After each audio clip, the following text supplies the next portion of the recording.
ఇంకో breaking news చూస్తున్నాం. దేశవ్యాప్తంగా పలు విద్యా సంస్థల్లో సిబిఐ మెరుపు దాడులు నిర్వహించింది. ఏకకాలంలో 20 విద్యా సంస్థల్లో సిబిఐ సోదాలు చేపట్టింది. గుంటూరులోని కేఎల్ వర్సిటీ యాజమాన్యంపై కేసు నమోదు చేసింది. నాక్ రేటింగ్స్ కోసం లంచాలు ఇచ్చినట్టు ఆయా విద్యా సంస్థలు ఆరోపణలు ఎదుర్కొంటున్నాయి.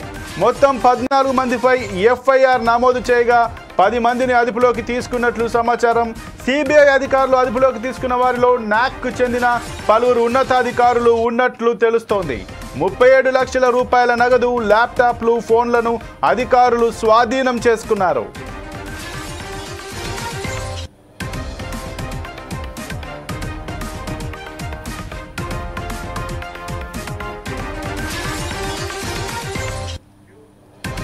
దేశవ్యాప్తంగా పలు విద్యా సంస్థల్లో సిబిఐ మెరుపు దాడులు నిర్వహించింది. ఏకకాలంలో 20 విద్యా సంస్థల్లో సిబిఐ సోదాలు చేపట్టింది. గుంటూరులోని కేఎల్ వర్సిటీ యాజమాన్యంపై కేసు నమోదు చేసింది.